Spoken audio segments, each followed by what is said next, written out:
My parents left me at a gas station and drove away saying I was a burden. 14 years later they came back begging for money, but I had already learned to keep that burden away forever.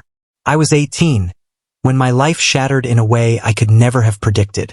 It was a Tuesday afternoon in August, the kind of day where the heat hung heavy over the pavement, making the horizon seem like it was melting. I still remember the exact smell of that gas station, the sharpness of motor oil, the bitterness of old coffee grounds, and the sickly sweet scent of a spilled soda that had dried into a sticky film on the concrete. 2 weeks earlier, I had just celebrated my birthday, the big step into adulthood, with college acceptance letters tucked safely into my backpack like golden tickets to a better life. But that summer had been tense. My dad had lost his construction job, my mom was working endless shifts at the diner, and I was doing my best with a part-time grocery store job to save whatever I could. Despite my efforts, the weight of poverty seeped into every corner of our small apartment, settling over us like a suffocating fog. The argument that triggered everything began with something trivial. I had forgotten to take out the trash that morning. But when resentment has been festering for months, it doesn't take much for sparks to ignite into flames. My mom called me selfish, accusing me of thinking only of myself and my future while they struggled to survive. My dad piled on, his words louder with each sentence, saying I was ungrateful, blind to everything they had sacrificed for me. I tried to defend myself, listing off the hours I worked, the groceries I paid for, the good grades I maintained, the trouble I had avoided. But none of it penetrated their anger. My mom's face was flushed, her voice sharp with resentment. And then she said something that cut me deeper than any blow could have. She called me a burden. She told me that my existence had stolen their dreams, that I was too selfish to even see the toll I had taken on their lives. The words hung in the room like smoke, poisonous and unavoidable. My dad suggested we go for a drive, claiming we all needed space. I thought maybe he was right. I climbed into the back seat of our old Honda, the vinyl sticking to my skin from the heat. We drove in silence for about 20 minutes until we pulled into a gas station I didn't recognize. Dad handed me a few dollars and told me to grab some sodas from the vending machine. I walked toward it, my heart heavy but still believing that once I returned, we could all try to calm down. I took my time, picking out 3 cold Cokes, the metal cans sweating in my hands. When I turned back around, expecting to see our Honda waiting in the same spot, the parking space was empty. At first, I told myself they had just moved the car. I walked the entire lot, checked every angle, every corner. But the truth settled over me like a suffocating weight. They had driven away. I waited 10 minutes, then 20. I tried calling home, the phone ringing into nothingness, echoing back the reality I didn't want to believe. They weren't coming back. The gas station attendant, a kind man named Frank with grease-stained hands, noticed me standing alone. When I told him my parents had left me, he let me use the phone and even gave me a sandwich and water. He said he had seen situations like this before, though rarely with someone my age.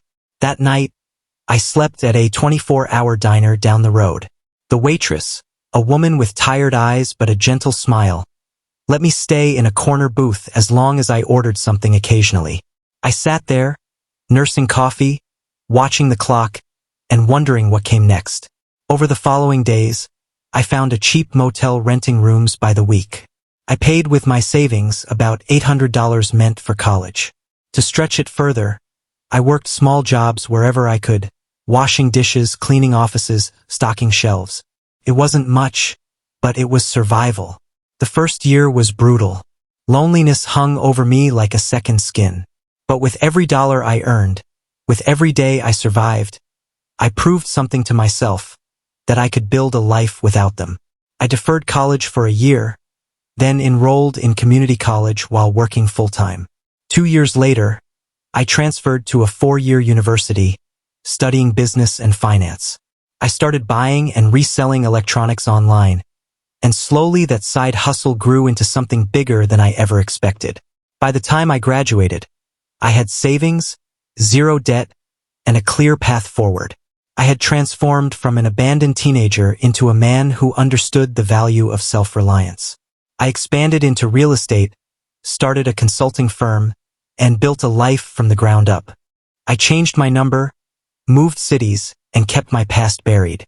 For over a decade, my parents were ghosts to me. Until one day, 14 years later, they found me. I was 32, when my carefully constructed silence was broken by a phone call. My assistant told me a woman claiming to be my mother was on the line. Against my better judgment, I answered. Her voice was older, fragile, almost trembling. She said they had spent years searching, hired a private investigator, and finally traced me through my business records. She wanted to talk, to explain, to reconnect. Curiosity, not forgiveness, made me agree to meet them. We sat down in a restaurant in a busy part of town. They looked smaller than I remembered. My dad's hair was gray, his body weakened with a limp. My mom's face was lined with worry, her posture tense. After a few minutes of awkward conversation, they revealed the truth of why they had reached out. My dad had Parkinson's. The medical bills were crushing. They were on the verge of losing their home. They needed help. Specifically, they needed $30,000. I felt nothing. No anger. No sadness. No obligation. Just a cold realization that once again, to them, I was only valuable when I was useful. I left without promising anything.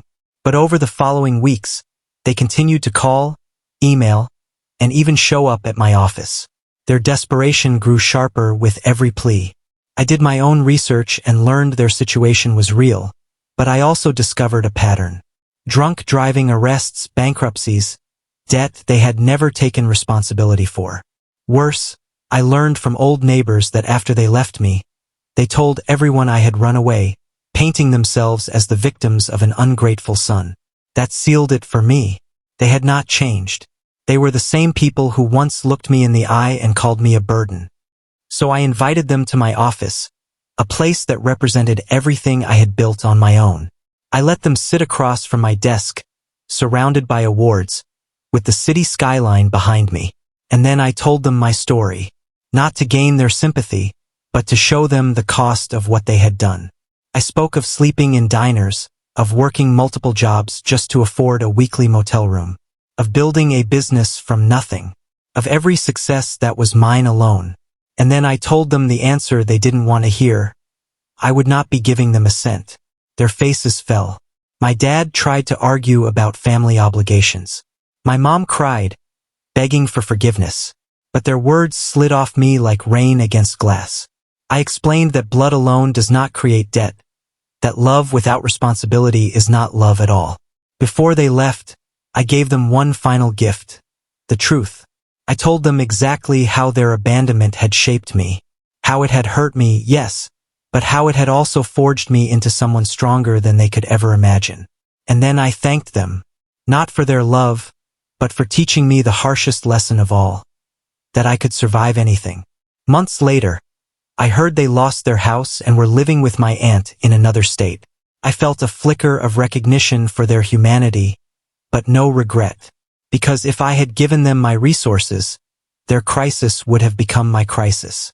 And I had learned to keep the burden away. Today, I run a thriving business, employ people who count on me, and share my life with people who truly value me. Sometimes, when I drive past a gas station, I think of that 18-year-old boy standing alone with 3 Cokes in his hands. I no longer pity him. I honor him, because that moment, the moment they drove away, was not the end of my story. It was the beginning of the only story that truly mattered.